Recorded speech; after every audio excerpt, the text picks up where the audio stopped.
हमारी जरूरत की चीजें हम क्या एक्सपोर्ट कर सकते हैं और किसमें किसान को ठीक दाम मिल सकते हैं। क्या स्क्रैप, गेहूं चाहिए, चावल चाहिए, परंपरागत फसलों से इनकार नहीं है, लेकिन फिर भी डाइवर्सिफिकेशन। और नंबर 6 जो बहुत महत्वपूर्ण है, हम इतने स्वार्थी नहीं हो सकते कि हम केवल अपनी चिंता करें, आने वाली पीढ़ियों के लिए भी तो धरती सुरक्षित बचाना है। नहीं तो 50 साल बाद क्या होगा, 100 साल बाद होगा क्या। और जो उत्पादन बढ़ाने के लिए नंबर 1 अच्छे बीज चाहिए। और मुझे खुशी है हमने अभी 65 अलग अलग फसलों की 109 प्रजातियां विकसित की है।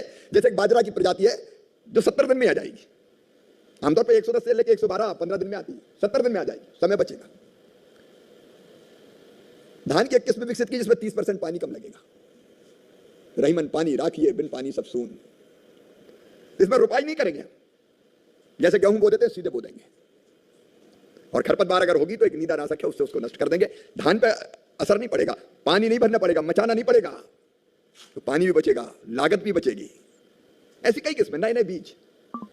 भारतीय कृषि अनुसंधान परिषद ये काम कर रही है, हमारे 5,500 वैज्ञानिक, कैसे अच्छे बीज हम निर्माण करें।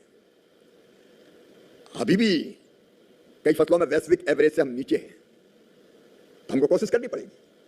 उत्पादन बढ़ाने की सिंचाई की बेहतर व्यवस्था है। मध्य प्रदेश की अगर कहानी सफलता की खेती की देखें तो हम तो 18 से लेकर 22% तक मध्य प्रदेश की एग्रीकल्चर ग्रोथ रही है, उसमें मेजर रोल प्ले किया है सिंचाई ने। 7.5 लाख हेक्टेयर से बढ़ा के सिंचाई की क्षमता हम ले गए 50 लाख हेक्टेयर के ऊपर। अब जो काम चल रहा है वो चल रहा है 75 लाख हेक्टेयर का। और अभी प्रधानमंत्री जी ने कैन बेतवा जैसे प्रोजेक्ट मंजूर किए, एक प्रोजेक्ट से 20 लाख एकड़ में सिंचाई होगी। और जब भारत सरकार चाहे सूक्ष्म सिंचाई योजना हो, चाहे बड़ी सिंचाइयों में योजनाओं में योगदान देना हो, प्रधानमंत्री जी कर रहे हैं, ये सरकार कर रही है। तो ये उत्पादन बढ़ाने के सारे नई नई पद्धतियां उनको किसानों तक पहुंचाना, और ये बीज भी बन जाए तो बीज किसान तक पहुंच तो जाए। नहीं साइंटिस्ट बैठे लैब में, वो खेत में नहीं आए और किसान लैब में नहीं आया, तो लैब टू लैंड। तो जैसा कि किसान भाइयों अभी आप लोगों ने सुना है, मध्य प्रदेश के मुख्यमंत्री डॉक्टर मोहन यादव जी ने सबसे पहले कहा है कि किसानों को जैसे हम गेहूं धान पर बोनस देते हैं, वैसे ही अब किसानों को जो गाय भैंस पालेगा उस पर भी सरकार बोनस देगी, और 10 गाय से अधिक पालेगा उसको सरकार अनुदान राशि भी प्रदान की जाएगी। ये काफ़ी अच्छी बात है।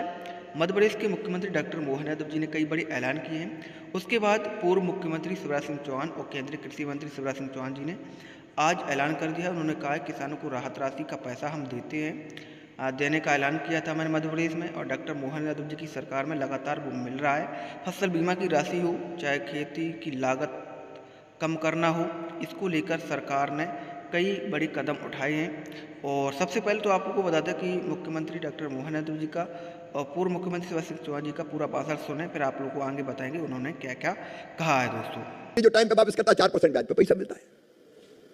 आज 7,70,000 किसानों के क्रेडिट कार्ड बने मोदी सरकार में। नहीं तो ऊंचे ब्याज की दरों पर लोन लेना पड़ता था, कांग्रेस के समय यह व्यवस्था नहीं थी। और इसलिए कैसे सस्ता ऋण और आसान ऋण मिल जाए। खेती में ऋण का प्रवाह है इस समय 25,10,000 करोड़ रुपया। यह 2014 तक था केवल 7 लाख करोड़, 7 लाख से बढ़ के 25 लाख करोड़ क्रॉस कर गया। और हमारी कोशिश रहेगी एक भी किसान बिना क्रेडिट कार्ड के ना छोड़ें, ढूंढ ढूंढ के क्रेडिट कार्ड बनाएंगे, अभियान चल के क्रेडिट कार्ड बनाएंगे, ऋण के जाल में ना फंस जाए किसान। तब तो लागत घटेगी। लागत घटाने का एक और तरीका है, किसान के खाते में सीधे कुछ पैसा डाल दो। प्रधानमंत्री किसान सम्मान निधि क्या है? ये बड़े किसानों की बात अलग है, लेकिन छोटे किसानों के लिए वरदान नहीं है। 1,000-2,000 रुपया अगर बोनी के समय जरूरत पड़ जाए तो नहीं मिलते थे।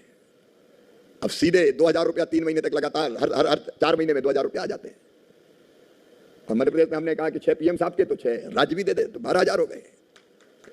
अब ये वैसा डालना नहीं है, लागत के लिए इनपुट कास्ट मिलती रहे, इसका प्रयास है। ये लागत घटाने के तरीके कभी कांग्रेस के समय, यूपीए की सरकार के समय प्रयास नहीं हुए।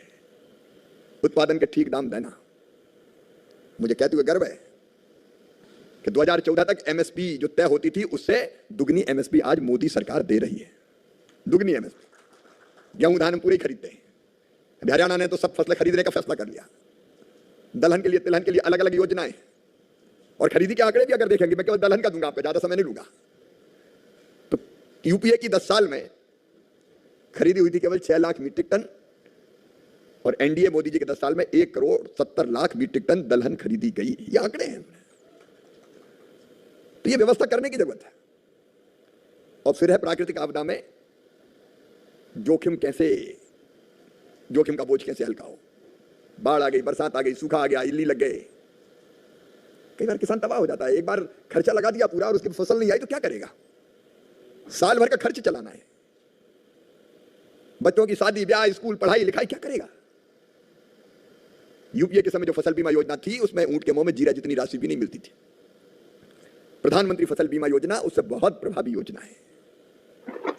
तो जैसा कि किसान भाइयों आप शिवराज सिंह को सुन रहे थे, उन्होंने यहाँ से कई सारी घोषणाओं को शिलान्यास किया है। उन्होंने बोला है कि फसल बीमा योजना भी इसकी भी राशि जल्दी मिलेगी और उन्होंने कई सारी घोषणाओं को बोला है, जिसमें से लाडली लक्ष्मी बहना योजना भी है और इसमें राशि आगे बढ़ाई जाएगी।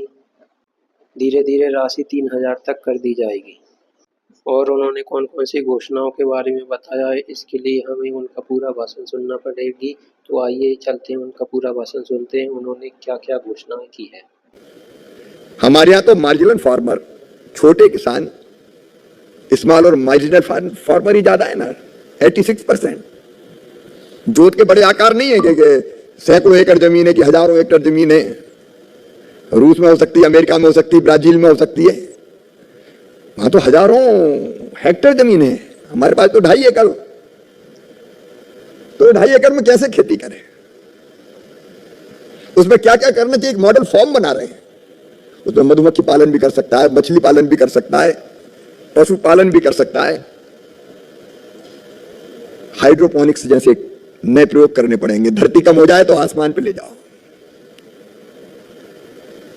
ये करना पड़ेगा।